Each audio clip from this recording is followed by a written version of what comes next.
अस्सलाम वालेकुम प्यारे बच्चों, कैसे हैं आप सब। उम्मीद है खैरियत से होंगे और स्कूल जाने की तैयारी कर रहे होंगे। पिछली वीडियो में हमने ये सीखा है कि इम्तिहानी तनाव से कैसे छुटकारा पाएं, और आज की वीडियो में हम सीखेंगे कि इम्तिहान कैसे दें। इम्तिहानी रात में मुफीद ग़िज़ा इस्तेमाल करें और ऐसा खाना खाने से परहेज़ करें जो बदहज़मी का बायस बने और फिर वो मुश्किलात पैदा करे कि आपकी पूरी रात जो है बेचैनी बेकरारी में गुजर जाए, जिससे खुदा न खास्ता आपका इम्तिहान भी मुतासर हो जाए। इसके अलावा जल्द सोने की कोशिश करें, ठीक है, और देर रात तक जाग के पढ़ने की कोशिश ना करें। इससे बड़ा स्ट्रेस हो जाता है और कारकर्दगी भी बड़ी मुतासर हो जाती है। फिर इसके अलावा बेचैनी से बचें, इसलिए कि बेचैनी आपके आज़ा पर असरअंदाज होती है, जिसकी वजह से आप शक में मुब्तला हो जाते हैं और ख़ुद एतमादी से हाथ धो बैठते हैं। और कभी कभी यही बेचैनी आसाबी खौफ का सबब भी बन जाती है, यानी स्ट्रेस का बायस बन जाती है। इससे आपकी याददाश्त भी मुतासर हो जाती है। इन तमाम चीज़ों का इलाज बस यही है कि अल्लाह ताला की ज़ात पर मुकम्मल भरोसा करते हुए ख़ुद एतमादी के साथ इम्तिहान की पूरी तैयारी करें, क्योंकि यही कामयाबी की कुंजी है।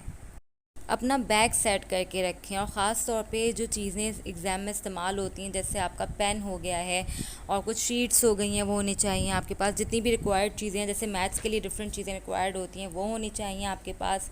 एक्स्ट्रा पेन या पेंसिल, अगर आप छोटे बच्चे हैं पेंसिल यूज़ करते हैं तो एक्स्ट्रा पेंसिल आपके पास लाजमी हो।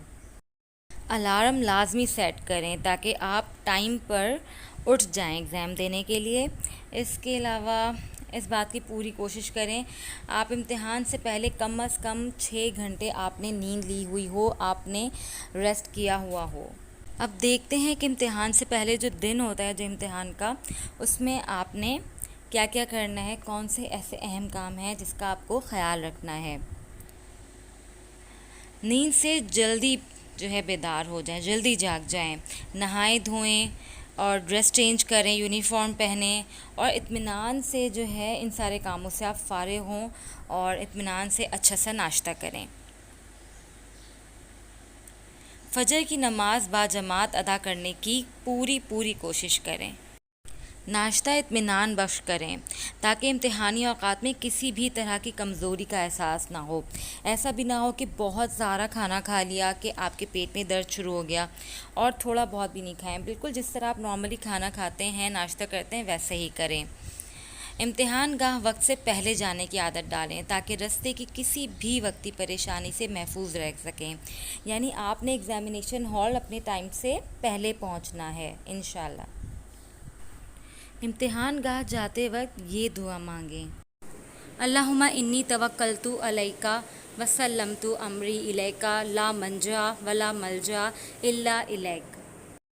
इम्तिहान गाह में दाखिल होते वक्त ये दुआ मांगें, रब्बी अदखिलनी मुदखला सिद्क़िन व अखरिजनी मुखरजा सिद्क़िन वजअल्ली मिन लदुनका सुल्तानन नसीरा।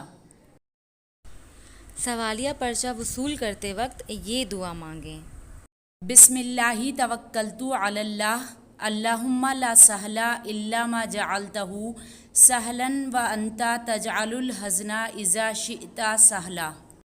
सवालात को हल करते वक्त ये दुआ मांगें, रब्बिश्रह ली सदरी व यस्सिर ली अमरी वहलुल उक़दतम मिन लिसानी यफ़क़हू क़ौली।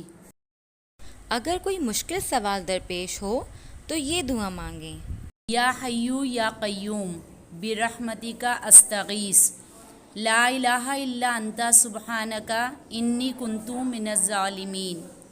रब्बी इन्नी मस्सनियज़्ज़ुर्रु व अंता अरहमुर राहिमीन। जब पर्चे से फ़ारिग हो जाएं तो ये दुआ मांगें, अल्हम्दुलिल्लाहिल्लज़ी हदाना लिहाज़ा वमा कुन्ना लिनहतदी लौला अन बदाना अल्लाहु। ज़रूरी चीज़ें अपने साथ रखें, अपना पेन पेंसिल, इसके अलावा तमाम स्टेशनरी आपके पास आपके बैग में होनी चाहिए। अब हम देखते हैं कि इम्तिहान के दौरान हमें किन किन बातों का ख़याल रखना है। इम्तिहान गाह में अपनी नशिस्त पर बिल्कुल पुरसुकून और मुतमईन अंदाज में बैठें। जब पर्चा दिया जाए تو آغاز بسم اللہ سے کیجیے اور پھر مطلوبہ جوابات کو تحریر کیجیے۔ سوالیہ پرچے پر جو ہدایات لکھی ہوں ان کو اچھی طرح پڑھ لیں، پھر پورے سوالات پڑھ کر اچھی طرح سمجھ لیں۔ آغاز آسان سوال سے کیجیے اور پھر تمام سوالات کے لیے وقت کی مناسب تقسیم کیجیے۔ اگر کچھ سوال کے نمبر زیادہ ہوں تو پہلے زیادہ نمبر والے سوال کو ترجیح دیں، زیادہ نمبر والے سوال کو ٹائم بھی زیادہ دیں۔ ٹاپک سے متعلق اپنے جواب صاف تحریر میں لکھیں تاکہ آپ کا جو پیپر ہے وہ کسی بھی بے ترتیبی سے محفوظ رہے۔ کوشش کریں کہ آپ جوابات امتحانی وقت میں پورے کریں۔ جوابی کاپی جمع کرنے سے پہلے خود اپنے جواب ایک بار چیک کریں اور اس طرح آپ جلد بازی سے بچ جائیں گے۔ اپنے ارد گرد بیٹھے بچوں سے باتیں کرنے میں مصروف نہ ہو جائیں اور یہ نہ دیکھیں کہ وہ مجھ سے زیادہ لکھ رہا ہے تو اسے زیادہ اچھا یاد ہوگا اور اس وجہ سے آپ پریشان ہو کے اپنا پیپر کرنا بھول مت جائیے گا۔ ان چند ضروری اور لازمی عناصر کو پیش نظر رکھتے ہوئے ہر طالب علم وہ درجہ پا سکتا ہے جس کی وہ امید رکھتا ہے یا جس کا وہ مستحق ہے۔ اللہ تعالی ہمارے ہر طالب علم کو ان ہدایات پر عمل پیرا ہونے کی توفیق عطا فرمائے اور دارین کی کامیابی و کامرانی سے ہمکنار فرمائے، آمین۔